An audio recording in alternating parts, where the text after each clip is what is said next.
traverserez la banlieue parisienne, c'est en hélicoptère sans doute que vous irez.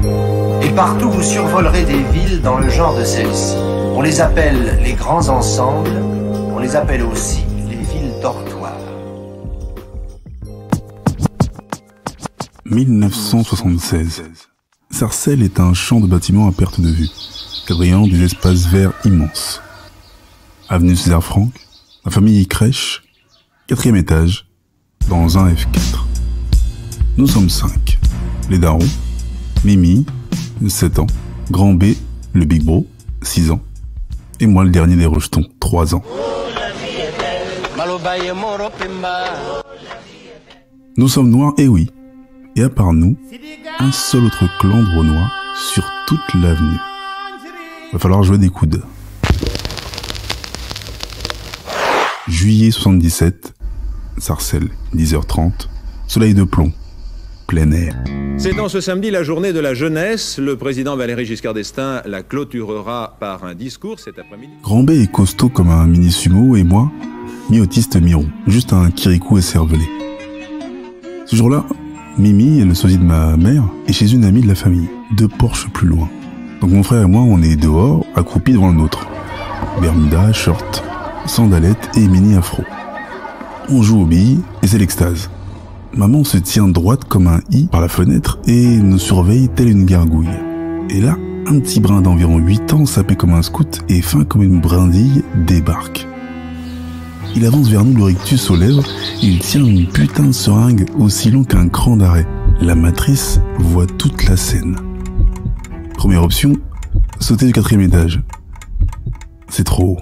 Deuxième option, elle resserre son foulard, réajuste son boubou et enfile ses claquettes. Elle sprint, chope les clés, accélère, claque la porte et en moins de 20 secondes, elle est déjà en bas. Elle ouvre la porte du bâtiment. Le petit enfoiré la voit arriver, les yeux injectés de sang. Il pète un câble, il crie et il tège la seringue. La daronne vénère, elle ramasse la seringue, le ptio met les voiles et court en chialant. Et là, c'est l'attraction de la journée. Tout le quartier est par la fenêtre. Ma daronne lui court après et ses zigzags feintes. Et quand un chien de chasse à tes basques, faut vraiment être vif. Et au bout de 5 longues minutes, elle le rattrape au milieu de l'avenue du 8 mai 1945.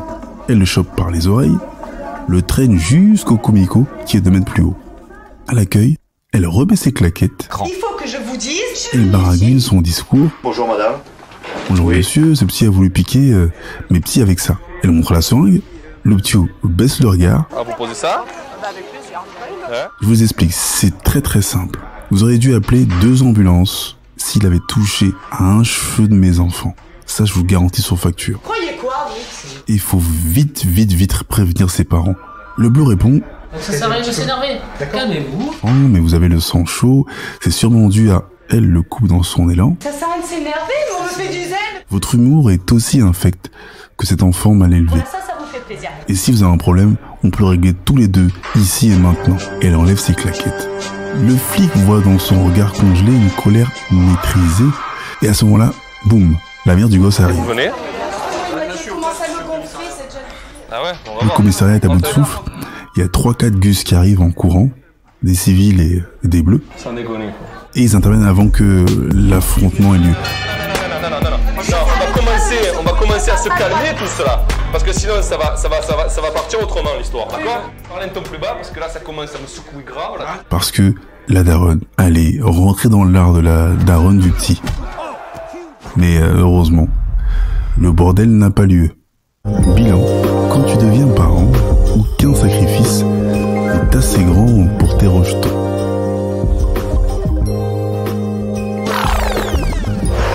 Voilà. Et mes histoires sont racontées. J'espère qu'elles vous ont plu et qu'elles vous feront du bien longtemps. La force vient d'Afrique comme le vibranium. Je pousse mes frères du bled au maximum. Du nord au sud on se donne de la force. On se mélange, tu verras dans l'album. Bamako, Abidjan, Kinshasa, capitale mondiale du Wakanda. Warano, Maghrébin, Bantou. Mélange de mafé de Bandou. À l'étape des mains, petit pas mignon fait bouger les reins. La famille au complet, chez nous on est 15. Viens manger au dîner chez nous si t'as faim. Et maman regarde notre enfant Tichala. Il est revenu nous voir au Wakanda. Il est des nôtres, c'est le nouveau roi. Bienvenue mon frère, visitez chez toi. LCDG Prod. Le podcast urbain, les chroniques du gouffre, une production LCDG Prod. À la réalisation et au mix, Njolo Chaco pour Angel Prod. Un concept visuel, Valik Chaco.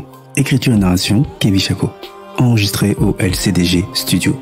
Les Chroniques du Gouffre, c'est également une chaîne de podcast comprenant 3 autres programmes. Spin-off, un podcast d'autofiction de 12 épisodes, tiré des Chroniques du Gouffre. Qu'est-ce que tu fais si pose la question du choix? Un podcast interactif court de 60 épisodes. Et Proxémie, un podcast de fiction originale qui parle des relations humaines post-Covid-19. Tu peux retrouver tous nos programmes sur Acast, Apple Podcast, Spotify, Amazon Music Podcast, Deezer et toutes les autres plateformes de podcast. N'oublie pas, mets les étoiles, abonne-toi, partage et parle-en autour de toi. Il y a aussi la chaîne YouTube, les Chroniques du Gouffre, même sanction. Abonne-toi, partage, like, fais de la promo qu'on puisse grossir. Sur ce, à bientôt. Les Chroniques du Gouffre. Les Chroniques du Gouffre. Les Chroniques du Gouffre.